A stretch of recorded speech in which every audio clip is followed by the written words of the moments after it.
versículo 35. E levantando-se de manhã muito cedo, estando ainda escuro, saiu e foi para um lugar deserto e ali orava. E seguiram-no Simão e os que com ele estavam. E achando, lhe disseram: todos lhe buscam. E ele lhes disse: vamos às aldeias vizinhas, para que eu ali também pregue, porque para isso vim. E pregava na sinagoga deles por toda a Galiléia e expulsava os demônios. E aproximou-se dele um leproso, que rogando-lhe e pondo-se de joelho diante dele, lhe dizia: se queres, bem podes limpar-me. E Jesus, movido de grande compaixão, estendeu a mão, tocou e disse-lhe: quero ser limpo. E tendo ele dito isto, logo a lepra desapareceu e ficou limpo. Amém? Vamos orar? Nosso pastor Vande vai estar fazendo esta oração. Alguém nessa de oração? Vamos estar orando pelos outros. Deus, mais uma vez estamos na sua presença e te suplicamos que venha estar, Senhor, nesta noite, usando o teu filho que estará ministrando a sua palavra. E nós estamos aqui, Senhor, para ouvi-lo conforme o Senhor falar aos nossos corações neste momento. Senhor, abençoa a vida de cada um dos teus filhos que aqui estão, que todos possam receber a tua palavra. Amém. Queridos, nós temos ministrado essas terças-feiras sobre o segredo do sucesso de Jesus, na missão que Jesus desenvolveu, que o Pai lhe confiou. E na primeira terça-feira eu falei sobre o primeiro segredo, que é a intimidade com Deus, falando que quando nós temos intimidade com Deus, Deus então nos traz a revelação daquilo que nós devemos fazer e como nós devemos fazer. Terça-feira passada, nós falamos sobre o segundo segredo, que é senso de prioridade. Jesus, ele tinha senso de prioridade. No primeiro ponto que nós falamos sobre a intimidade, nós usamos ali o primeiro versículo que nós lemos, versículo de número 35, que diz que ainda de madrugada, entre as 3 às 6 da manhã, na primeira vigília, ainda estava escuro, Jesus, ele orava. Ele foi para um lugar deserto para orar. Jesus, ele alimentava essa intimidade com o Pai. Eu disse sobre o segundo segredo, o senso de prioridade, porque diz o versículo de número 37, que Pedro o achou e disse: todos estão buscando o Senhor para te ouvir. Ele já tinha falado com aquela gente, então ele diz: não, nós temos que ir para outros lugares também, porque é necessário que eu ali também pregue, porque para isso eu vim. E hoje o terceiro segredo do sucesso de Jesus, que é de suma importância, é que Jesus, ele amava, ele amou, ele pôs todo o seu coração na missão que o Pai lhe confiou. Nós podemos ver isso. Eu acho que as crianças vão entrar.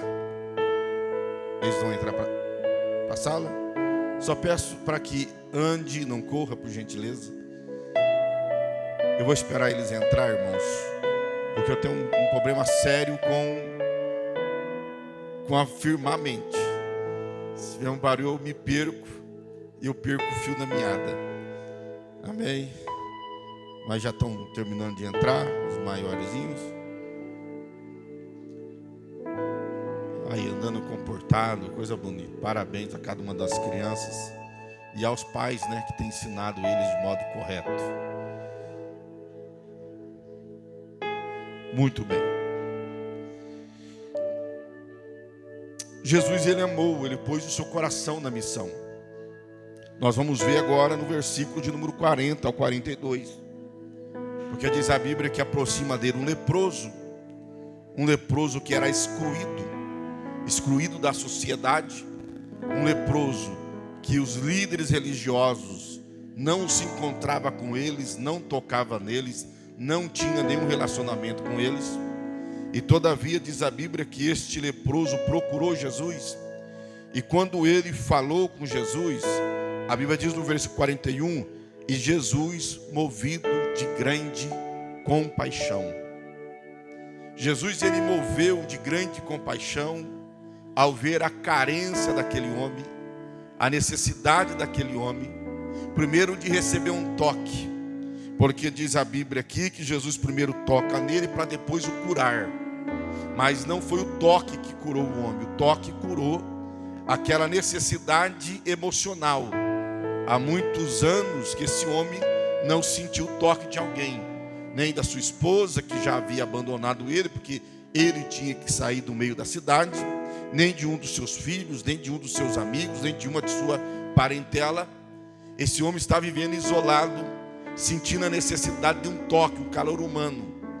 Então Jesus, ele vai lá, primeiro toca no homem, e depois que toca no homem, cura essa carência emocional, é que Jesus dá a palavra ordenada, curando ele da enfermidade. Não foi o toque que curou o homem, que curou o homem foi a palavra de Jesus. Jesus, movido de grande compaixão, estendeu a mão e o tocou, e disse-lhe: quero ser limpo. É depois que Jesus fala, que imediatamente, diz a Bíblia no versículo 42, que a lepra desaparece, e o homem então ficou limpo. Jesus, ele tinha o seu coração na missão. O Pai lhe deu uma missão, e seu coração estava na missão. Jesus amou o mundo de tal maneira. O amor de Deus revelado em Cristo é algo extraordinário que não se pode medir. E quando nós olhamos para a Bíblia, nós vamos ver que Jesus, ele amava o alvo da sua missão, que é o ser humano. Ele sendo Deus, Deus santo, porque eu disse aqui que a encarnação de Cristo, não, ao encarnar-se homem, ele não deixou de ser Deus, mas ele foi verdadeiramente homem, verdadeiramente Deus.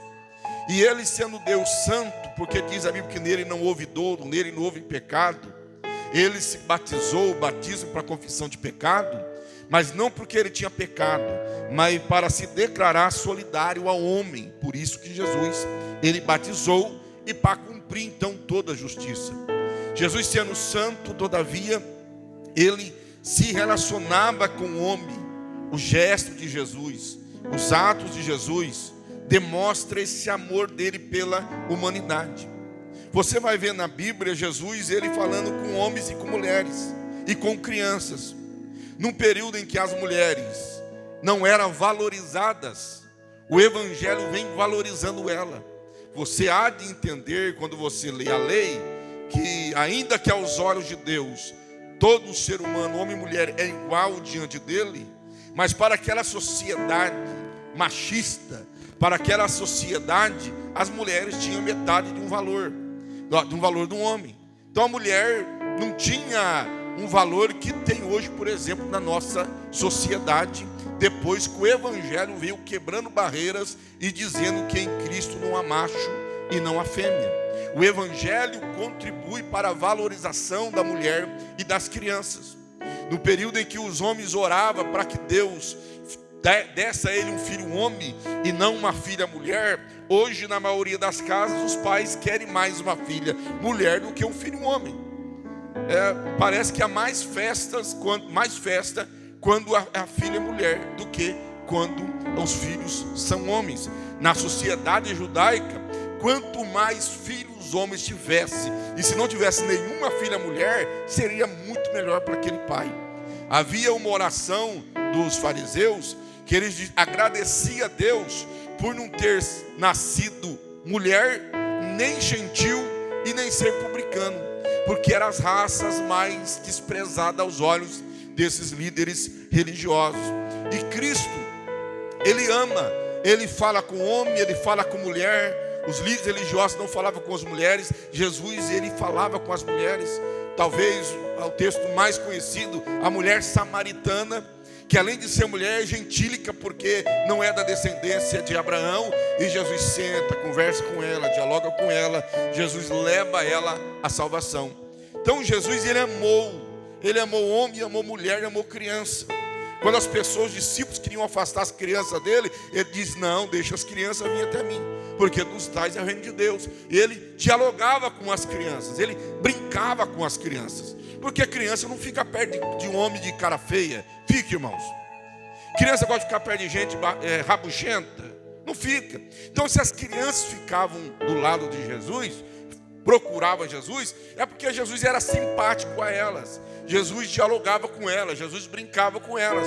Quem sabe naquele dia de João 8, quando trouxeram uma acusação contra uma mulher e Jesus estava escrevendo no chão, quem sabe tinha criança ali com ele? A Bíblia não diz. Mas para o nosso Deus Todo-Poderoso estar acachado escrevendo na areia, é porque ele estava com algumas crianças ali. Imagino eu, a Bíblia não diz, eu estou conjecturando. Então Jesus, ele tinha esse relacionamento com todos. Jesus, ele amava os santos e amava os pecadores. Jesus, ele ia na casa de quem era santo, ia na casa de quem era pecador. Tanto que os fariseus acusavam Jesus, porque Jesus, ele entrava, comia e bebia com pecadores. Mas esse é o amor. Quando se ama o que faz, você ama o objeto da sua missão. Jesus amava aquilo que o Pai deu a ele, que o Pai confiou a ele. Por isso que Jesus, ele teve sucesso na missão que o Pai lhe confiou, porque ele colocou o seu coração dentro da missão. Então o amor aqui é o elemento do sucesso de Jesus. Como nós podemos ver isso mais claro na Bíblia? Que o amor como um ato, como um elemento do sucesso. Primeiro, quando se ama, sente-se o sofrimento do objeto. Você tem empatia. Cristo, você vê aqui, ele sentindo o que aquele homem sentia. Você vê Jesus aqui, ele se condoendo pelo leproso. Isso é empatia. Olha, imagine você vai no hospital. Você vai passar pelo médico. Quando você passa pela mão de um médico, que ele não tem empatia por você, que ele não ama aquilo que ele faz, ele sequer olha para a sua cara. Hoje a minha esposa foi levar a Emily no pediatra. A minha esposa falou assim, esse médico não gosta do que ele faz, ele não sabe ser pediatra. Ele não olhou para a menina, ele não tocou na menina, ele não brincou com a menina, ele apenas perguntou da menina, escreveu um negócio no papel e deu para ela ir embora. Não tem empatia. Quando você passa na mão de um médico que tem empatia, que ele ama o que está fazendo, ele olha para a sua cara, ele conversa com você, ele tem diálogo com você, ele pergunta sobre você, ele toca em você, ele não tem nojo daquilo que ele está fazendo. Por quê? Porque ele ama aquilo que ele faz. Jesus, ele amava o que ele fazia. Ao contrário dos fariseus, que não tocavam no pecador, que não tocavam em ninguém e ficava distante com a sua roupa muito bonita, Jesus não. Jesus estava no meio da população. Há um versículo na Bíblia que os fariseus falam assim, ó, o populacho vai após ele. Populacho era uma maneira de desprezo, de falar do povo pobre. Mas Jesus, ele estava no meio do povo pobre. Jesus, ele entrou na casa de ricos. Jesus tinha relacionamento com pessoas ricas. Mas Jesus não desprezava os pobres. Jesus tinha relacionamento com pessoas saudáveis. Mas aonde tinha um doente, ele ali estava. E talvez a pior doença que poderia ter dentro daquele contexto era justamente a lepra. Foi a escola dominical. Quem não veio na escola dominical perdeu o ensinamento da irmã Suzana. E ela estava falando justamente sobre Naamã e falando sobre a doença da lepra. Que você vai perdendo as pontas dos dedos. Se você tiver a curiosidade de jogar na internet e procurar lá sobre lepra, foto de pessoas com lepra, você vai ver pessoas deformadas, pessoas sem orelha, pessoas sem nariz, pessoas sem mão. Porque a lepra, ela vai matando a pessoa ao pouco. A pessoa não sente dor, a lepra elimina a dor. Então ela se queima com facilidade e aquilo vai piorando. Porque se você não sente dor, você não trata.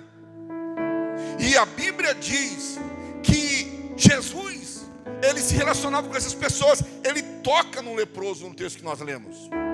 Era uma doença nojenta, não apenas transmissível como é até hoje, ainda que hoje tem todo um remédio que retarda a transmissão, retarda o desenvolvimento da doença. Naquela época não tinha. E fora de ser algo que transmitia, era algo nojento. Por isso que a lepra na Bíblia é símbolo do pecado. Mas Jesus toca nesse homem. Por que Jesus toca? Porque ele sentia dentro de si o que o homem estava sentindo. Isso é empatia. Ele se moveu de íntima compaixão. O Evangelho de Mateus, por exemplo, registra que Jesus, em suas andanças por cidades e povoados, ao ver a multidão, Jesus tinha compaixão delas. Diz lá em Mateus 9, 35 a 38. Diz lá, porque estavam aflitas e desamparadas como ovelha sem pastor. Um pouco mais adiante, Jesus novamente, ele vai sair do barco. Mateus capítulo 14, versículo 14. E ele vai ver a multidão, pessoas doentes, pessoas com problemas. E vai dizer a Bíblia que ele, movido de compaixão, ele cura elas. Então Jesus, ele tinha amor por aquilo que ele fazia. Ele tinha empatia pelo outro. Ele sentia o que o outro estava sentindo. Ora, se uma pessoa está na frente, cuida de povo, e ele não tem empatia pelo povo, ele não serve para estar lá. Se Deus te chamou para ser um obreiro na casa de Deus, mas você não consegue sentir o que o outro está sentindo, você não consegue se colocar no lugar do outro, você não terá um ministério longo. Se você trabalha num atendimento a cliente, o que for, se você não sente empatia por aquele que está falando com você, se você olha aquilo ali apenas como um negócio, como uma maneira de ganhar dinheiro, você não terá sucesso. Há pouco já conversando com o irmão dando um testemunho que foi num tal lugar, ele devia uma coisa nesse tal lugar, e quando ele foi pagar a dívida, a pessoa conhecendo a necessidade e colocando no lugar daquela pessoa, ele diz, não, a sua conta está paga, e ainda ajudou aquela pessoa. O que é isso? É empatia. É você se colocar no lugar do outro. Agora nessa pandemia surgiu algumas propagandas de alguns comerciantes que, por exemplo, de padaria, eu vi umas 2 ou 3 de padaria, em que a pessoa fez alguns saquinhos de pão e colocou na entrada da padaria, porque se a pessoa não tiver dinheiro para comprar, para ele pegar e levar para sustentar a sua casa. Empatia é você se colocar no lugar do outro. E quando você tem isso na vida do outro, naquilo que você faz, você sempre terá sucesso. Uma das coisas que eu admirava no pastor Mário, e eu viajei bastante com o pastor Mário, fiz muita visita com o pastor Mário, e não tinha uma vez que eu vi o pastor Mário orando por doente e ele não começar a chorar, ele aconselhando alguém a não começar a chorar. Um dia eu fui com ele visitar um casal, eu chorei de ver ele chorando, porque ele começou a aconselhar e começou a chorar copiosamente, e o choro dele me comoveu. Então quando você se põe no lugar do outro, você sente o que o outro está sentindo. E é impossível, no seu negócio, no seu trabalho, naquilo que Deus lhe confiou, se você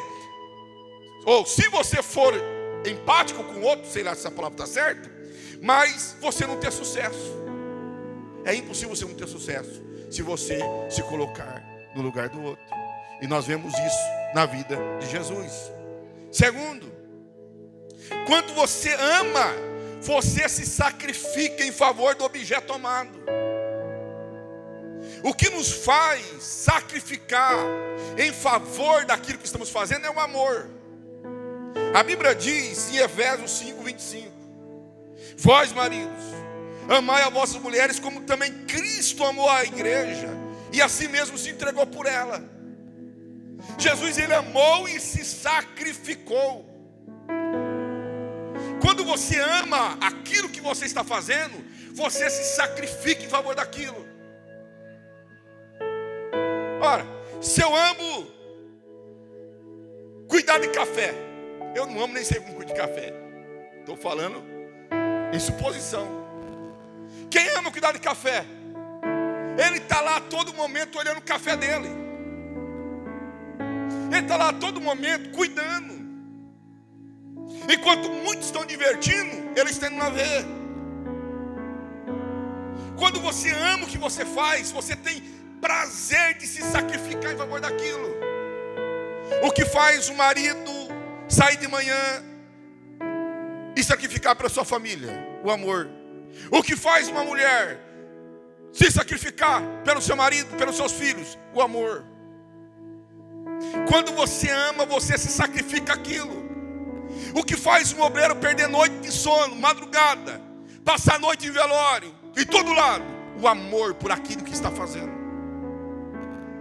Se você tem uma função como esta e você não sacrifica em favor daquilo, então porque você não ama. Você não ama. Porque quando você ama o que você está fazendo, você se sacrifica em favor daquilo que se faz. Uma pessoa, ele ama uma profissão, ele ama um jovem, ama, sei lá, a medicina, se sacrifica. Ama trabalho de pedreiro. Eu sou apaixonado por trabalho de pedreiro. Acabamento, uma das coisas que eu não gosto de fazer não. Acabamento, gosto. Meus filhos falavam para mim que o dia mais feliz que eu chegava em casa, que eu sabia que eu ia chegar calmo, no dia que eu estava sentando no piso. Você se sacrifica, você passa horas. Eu passava horas, não comia, não bebia nada, ficava lá trabalhando. Eu gostava, aquilo me interdia. Aquilo me interdia. Pode ser a função mais desprezível aos olhos dos homens, mas se você ama, você dá o seu melhor, você se sacrifica em favor daquilo. Amém, irmãos? Terceiro, o que faz você ter sucesso é o amor, e no amor há a voluntariedade. Quando você ama o que você faz de modo voluntário. Não é uma pessoa que te obriga a fazer. Você faz porque você quer. A Bíblia diz, Jesus falou em João 10,15: eu dou a minha vida pelas ovelhas. Eu dou, ninguém está tomando.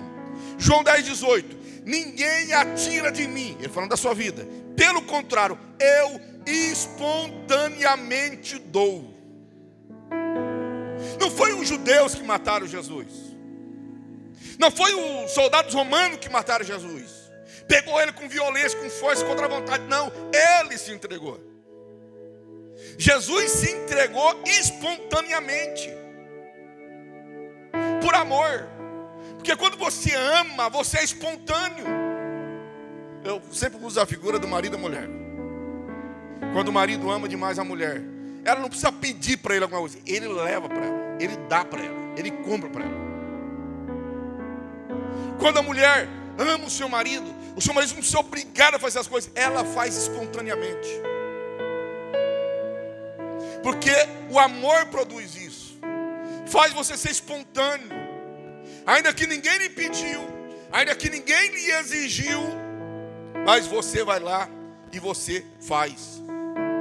Eu gosto de uma frase de Sêneca. Sêneca foi um filósofo grego. Nasceu, eu até citei ele aqui, acho que na terça-feira passada, salvo engano. Ele nasceu 5 antes de Cristo, morreu 60 depois de Cristo.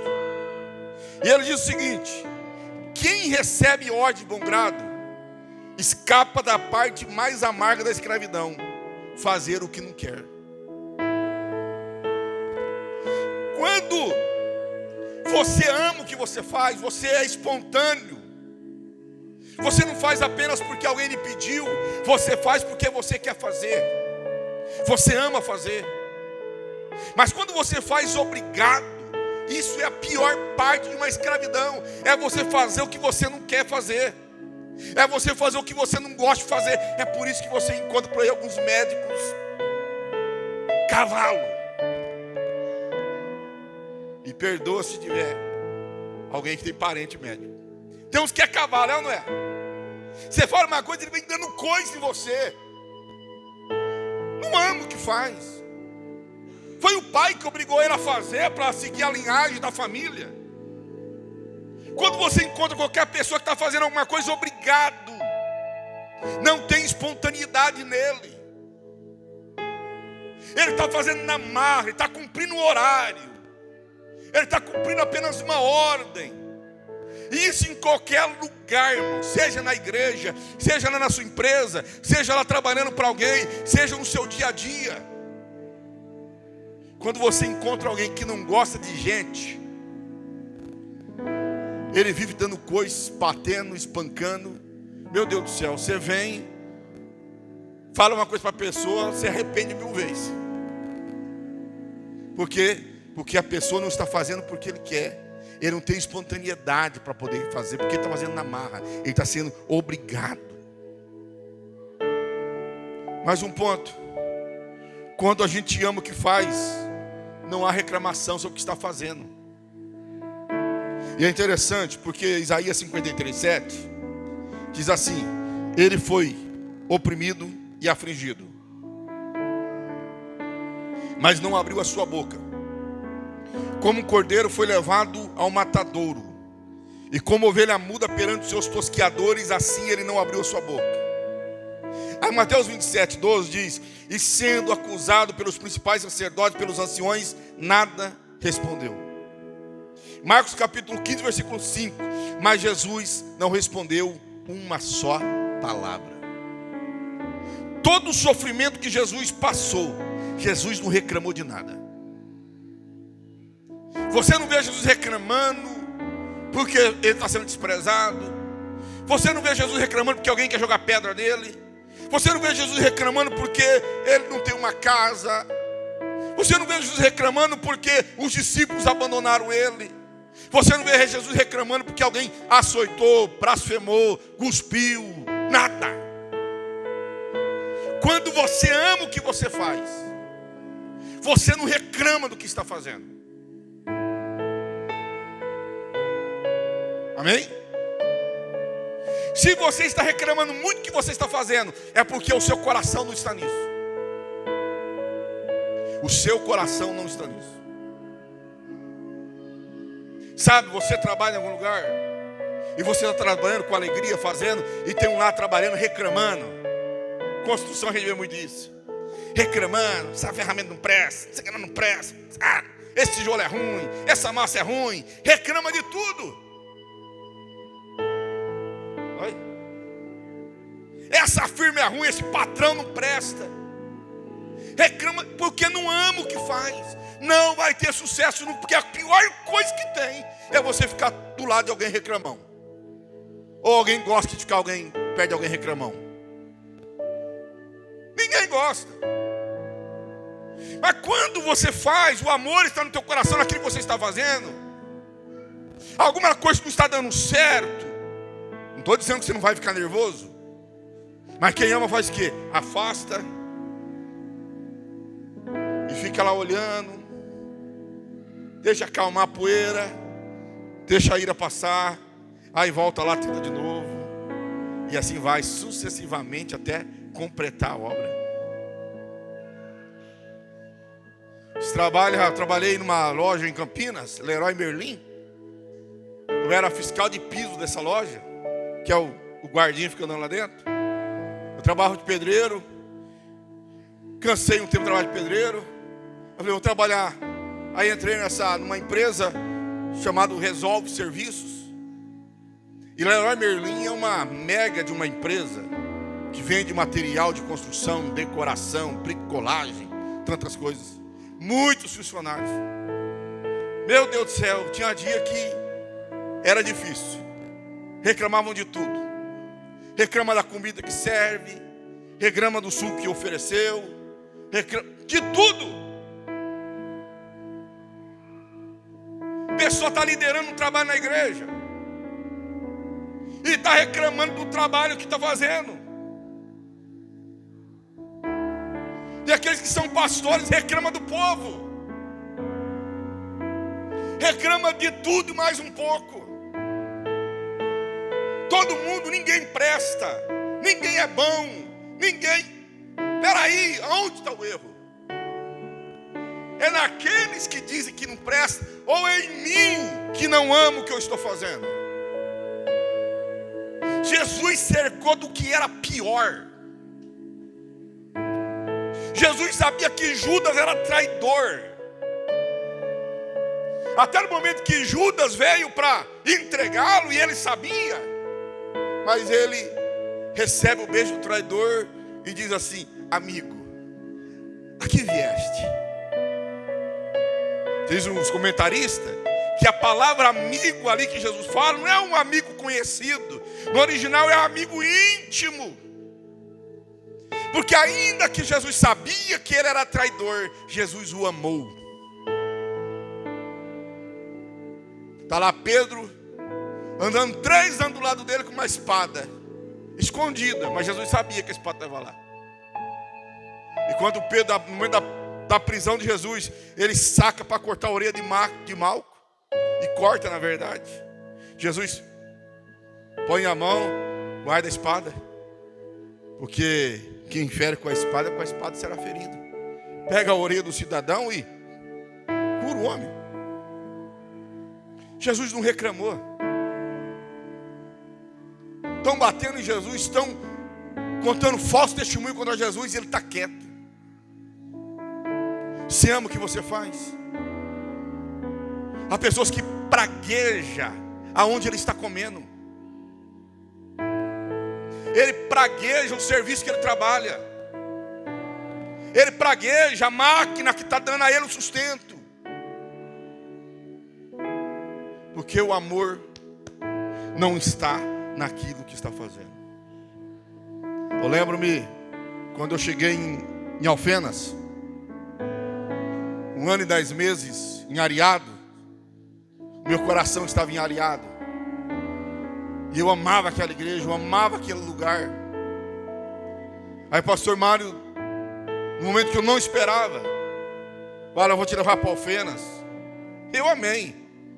Tem problema de obedecer meus líderes, mas de modo algum. Eu estou apaixonado neste lugar. Quero ficar aqui muitos anos. Mas se amanhã você falar assim, Saulo, estou te levando para outro lugar, amém, eu estou indo. Às vezes eu brinco. Se eu estava brincando assim, se o pastor Zé chegar em mim, pastor Vânia, falar assim, Saulo, estou te levando embora. Eu falo assim, ó, pode pôr quem o senhor quiser aqui, mas eu vou seguir o caminho do pastor Vânia, eu vou ficar aqui. Pode, mas eu vou continuar morando aqui. Falo brincando porque eu nesse caso não, o pastor Vânia tinha construído a família aqui, a casa aqui, tá certinho ele. E eu vou seguir o exemplo futuramente, quem sabe. Mas cheguei em Alfenas, um mês, um lugar quente, ruim. Eu já disse para vocês, tem problema com calor. Meu Deus do céu, aquilo me trazia desespero. Teve dia de eu dobrar o joelho no púlpito e chorava. Deus, me tira daqui. Meu coração estava lá. Chorar, mas chorar mesmo. Um dia, pastor Mário, uns 2, 3 meses, nós estávamos voltando de uma viagem, pastor Mário, e aí, Saulo, como está Alfenas? Falei, pastor Mário, eu detesto Alfenas. Se o senhor quiser tirar eu daqui amanhã, pastor, o senhor está fazendo um favor para mim. Ele não falou mais nada, fechou a boca. Ele não ia dar margem para eu ficar falando, né? Sabe? Aquilo estava me fazendo mal. Mal. Eu me sentia mal com aquilo. E eu comecei a orar a Deus, tenha misericórdia. Tu sabe que meu coração não está aqui, mas eu preciso amar esse lugar para eu fazer alguma coisa. Senhor, muda meu coração. Faz eu amar isso aqui, Senhor. Me dá um jeito. Aí um dia, culto, aniversário da minha esposa, pega fogo no teto.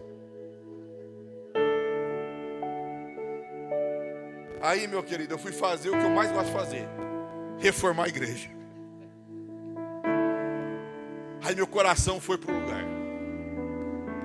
Porque a única coisa que eu visava era dar uma igreja confortável para aquele povo.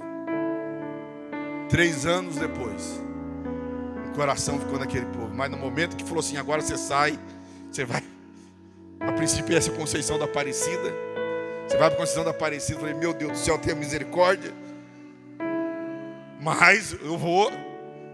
Já falei, Deus, agora tira o coração daqui, põe para lá. Aí teve a reviravolta e vocês acabou se enrolando comigo. Eu acabei vindo para cá. Mas você tem que amar o que você está fazendo. Porque se você não amar, você só vai reclamar, você vai praguejar. E aí você tem que orar, pedir para Deus mudar o teu coração. E quando Deus mudar o teu coração, você vai ver que a tua vida será de alegria. Porque um outro ponto é que quando você faz por amor, você tem alegria mesmo em meio ao sofrimento. Olha, quem ama trabalho de pedreiro sabe que eu tenho que falar da minha profissão. É sofrido, não é? Quando não trabalha, sonha estar trabalhando. Sonha. Às vezes eu vou nas obras dos irmãos, eu gosto de fazer visita nas obras. Eu fico vendo, falo, meu Deus do céu, que vontade de colocar isso. Se ama e é sofrido, irmão. Você está no sol quente na matura, rebocando aquele paredão, sol quente. E começa a misturar suor com pó. E aquilo vai pinicando. A gente começa a assar. Vocês são magros, vocês acham que não assa, não. Tem assadura, não. Mas quem é gordinho, as coxas começam a ficar vermelhas, começa a queimar. Mas no outro dia você está lá de manhã, alegre, feliz, trabalhando. Porque quando você ama o que você faz, você fica feliz, você tem alegria mesmo em meio ao sofrimento. Mateus capítulo 26, versículo 30, diz que tendo cantado um hino, saíram para o Monte das Oliveiras. Quem é que canta? Sabendo que vai ser preso e morrer, se não estiver alegre. Atos 16, 25. Paulo está lá na prisão, apanhou, foi açoitado, e perto da meia-noite, Paulo e Silas oravam e cantavam hinos a Deus. Aí Paulo diz assim, em 2 Coríntios 12, 10: por isso, por amor de Cristo, eu alegro-me nas fraquezas, nos insultos, nas necessidades, nas perseguições e nas angústias. Quando você ama o que você está fazendo, aquilo pode trazer algum sofrimento, mas você quer continuar fazendo aquilo. Pegar caminhão, viajar de madrugada para outros estados, ficar longe da família, é sofrimento. Mas se você ama, né, Joãozinho, você está ali fazendo. Quando você ama o que faz, querido, você tem alegria mesmo estando sofrendo. Pega uma pessoa que ama ser enfermeira. A minha irmã é enfermeira, lá na Unicamp de Campinas. Minha irmã tem um problema sério na coluna. Sei lá se é na coluna, o que é. Achava que era na coluna, não foi que é outro problema, meio sofre. Tem vezes que morfina não dá conta. Mas chegou a trabalhar, vai lá trabalhar para cuidar de outros, sendo que ela precisa se cuidar. Vai com dor, mas está cuidando. Ela não pode pegar peso, esse problema dela. Transferiram ela agora de lugar lá, agora acho que está no neuro de criança, uma coisa assim. Ela estava na UTI. Quantas vezes ela diz, hoje, conversando com ela, estou toda dolorido, tomei já morfina, isso e aquilo, porque tinha um paciente lá, tadinho, ele estava assim, e eu tive que pegar ele, tive que mexer com ele. Você está sofrendo, mas você está fazendo porque você ama o que você faz. Você tem alegria, porque a tua alegria no sofrimento é ver a alegria do outro. Aleluia. Às vezes eu sento com o pastor Oséias para conversar, como muitas vezes, quando ele pastoreava aqui, pastoreava Alfenas, e eu estava pastoreando em Campinas. Tem pessoas que pensam que ser pastor é fácil. Tem pessoas que pensam. Eu vou dizer o seguinte, ser mercenário é fácil. Ser pastor não é fácil, não. E a gente começava a contar os problemas. Aí chegava no final, pastor Vânia, o senhor acha que tem isso no coração? Por mais que você está sofrendo, você não consegue se ver não pastoreando a igreja. Você sofre, é a pancada do outro lado. Você ama alguém e esse alguém te fere. Você quer o bem da pessoa, a pessoa lhe fala mal, te calunia, te rebenta por aí. E você está amando, mas você não quer largar a mão. É o que Paulo diz. Se você pegar Coríntios capítulo 12 e seguir, Paulo fala assim, eu amo tanto vocês, e vocês me desprezam. O segredo do sucesso é amar. E por último, para me terminar, quando se faz com amor, quando se ama, se faz bem feito e de modo completo. É nítido uma pessoa que ama o que faz e uma pessoa que não ama o que faz. A Bíblia diz sobre Jesus, capítulo 13, versículo 1, um pouco antes da festa da Páscoa, sabendo Jesus que havia chegado o tempo em que deixaria este mundo, iria para o Pai. Olha agora, e tendo amado os seus que estavam no mundo, amou-os até o fim. Paulo vai dizer ainda em 2 Coríntios 12, 15: assim, de boa vontade, por amor de vocês, gastarei tudo o que tenho e também me deixarei gastar pessoalmente. Quando você ama, você faz bem feito e faz completo. Eu vou usar a figura de pedreiro. Os pedreiros aqui, por gentileza, me entenda. Pega um pedreiro para fazer a tua casa, reformar a tua casa, que só vai lá para trás do dinheiro. Ele só quer ganhar o seu dinheiro. E pega um pedreiro que ama o que faz. Ele vai começar uma parede, ele não vai se importar de pôr linha, de pôr prumo, de pôr nível, de pôr nada. Ele está querendo ganhar seu dinheiro. Aí depois vai chamar outro pedreiro para rebocar 10 centímetros de massa. Tem que refazer. Vai concretar lá, vai pôr um forro na laje. Está lá, desnível de 10 centímetros. Você pega o piso, um para cima, um para baixo, um para lá, outro para cá. Agora o que ama o que faz. Eu fui lá ver o serviço do irmão Nivaldo. Serviço prumadinho a parede. Eu fui lá ver o serviço do Rodrigo. A cabeça minha está ficando ruim. Que casa bem feita. Eu vejo o serviço do Mateus. Que coisa linda. Você faz com amor. Você faz com cuidado. Eu não sei vocês, mas eu começo a sentar um piso. Eu assento. Eu ando pelo menos uns 6, 7 metros e fico olhando. Eu quero saber qual é a visão de quem está de fora. Eu quero ver se realmente está do jeito que é para ficar. Um dia foi um engenheiro lá numa obra que estava fazendo, em Alfenas, uma paredinha, 1,20 m por 2,80 m. Eu fiquei 3 dias colocando revestimento nessa parede. 3 dias. Assim, não pagou nada. 45 graus, requadração 45 graus, um nicho 45 graus, trabalhou devagarzinho e comendo pó. Você tem que amar o que faz. Se você amar o que você está fazendo, você vai fazer bem feito. Jesus teve sucesso porque ele tinha intimidade com o Pai, porque tinha senso de prioridade, mas principalmente porque ele amava o que ele estava fazendo. O vendedor, ele vai vender da melhor forma possível o que ele está fazendo. Ele vai experimentar o produto primeiro. Ele vai testar o produto. Porque ele quer dar ao cliente e cumprir no cliente as verdadeiras expectativas. Aí eu pergunto: você está tendo sucesso no que você está fazendo? Você tem sucesso no que você faz? Pastor, eu não sei não. Talvez é porque você não está amando o que você está fazendo. Quando eu vejo, às vezes venho aqui durante o dia na igreja e por algumas vezes já topei a irmã Olga aqui dentro.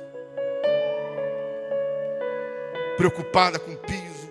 Isso aqui tudo cheio de água. Irmã Olga, não precisa fazer isso não, irmã Olga. Isso aqui não tem jeito. E ela quer arrumar. Você amar o que você está fazendo. Quando você ama, você faz bem feito. O mecânico cuida bem do carro. O pedreiro faz bem o serviço. O motorista dirige bem. O pastor pastoreia bem. Talvez eu não pastoreie bem porque é deficiência minha, não porque eu não vos amo. É porque eu sou defeituoso, tenho falhas. Você vai reger, você rege bem. Você vai liderar, você lidera bem. Você ama pregar, você estuda para pregar. Você ama cantar, você ensaia para oferecer o melhor. Você tem sucesso no que você está fazendo? Quer ter sucesso?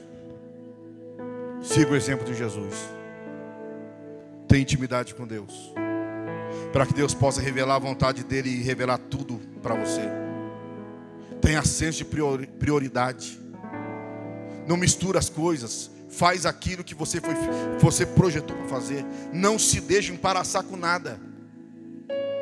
e ame profundamente o que você faz.